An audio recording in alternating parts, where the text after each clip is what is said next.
Sir మీరు ఐశ్వర్యకి ఏమవుతారు? వాళ్ళ డాడీని పెద్ద డాడీని మాట్లాడుతున్నా. ఓకే.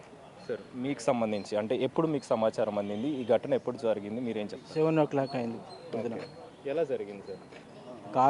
కారు వాళ్ళ ర్యాష్ వచ్చి తలిగిచ్చిండు రోడ్డు దాటుతుండగా. ఓకే.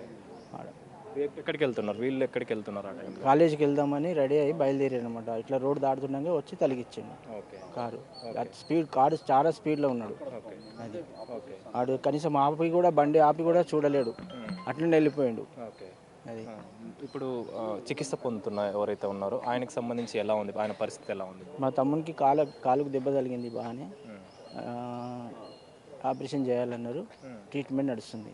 ఓకే. ఏ హాస్పిటల్లో? నీలాద్రి హాస్పిటల్. ఓకే. అక్కడే. అక్కడ ఐదున్నర నీలాద్రి హాస్పిటల్ చేసేసారు.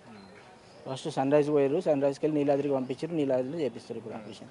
ఓకే. ఆ డ్రైవర్ని మాత్రం కఠినంగా చర్య తీసుకోవాల్సింది కోరుతున్నాం. సార్ మీరు చెప్పండి, మీరు ఏమవుతారు ఐశ్వర్యకి? ఏం చెప్తారు? మామయ్యనవుతాను నేను. ఓకే. మామయ్యకి సంబంధించి అంటే మీరు సంబంధించి ఈ ఘటన తెలిసిన తర్వాత ప్రజెంట్ సిచ్యువేషన్ అంటే బాడీకి సంబంధించి మాత్రం పోస్ట్ మార్టం పూర్తి చేస్తున్నారు. అయితే తనకు సంబంధించి ఏం చెప్తారు? ముఖ్యంగా అతన్ని అదుపులోకి తీసుకున్నారా? పోలీసులు ఏం చెప్తున్నారు మీకు సంబంధించి? అంటే ఇప్పటివరకు మీ పోలీసుతో మళ్ళీ కాంటాక్ట్ ఏం కాలేదండి. కంప్లైంట్ అయితే రేజ్ చేశారు. మా పెద్ద బావ గారు కూడా అక్కడే ఉన్నారు పిఎస్లో. అప్పుడు ఆయన కంప్లైంట్ అయితే రేజ్ చేశారు. కార్ నెంబర్ ఏదో ఐడెంటిఫై అయ్యిందని చెప్పారు. ఇంకా ఫర్దర్గా ఏమి యాక్షన్ జరుగుతుంది అన్నది అయితే ఇన్ఫర్మేషన్ లేదు. మాకైతే లేదు. మేబీ పోలీస్ స్టేషన్లో ఇన్ఫర్మేషన్ ఉండి ఉంటుంది, మా దగ్గర అయితే లేదు.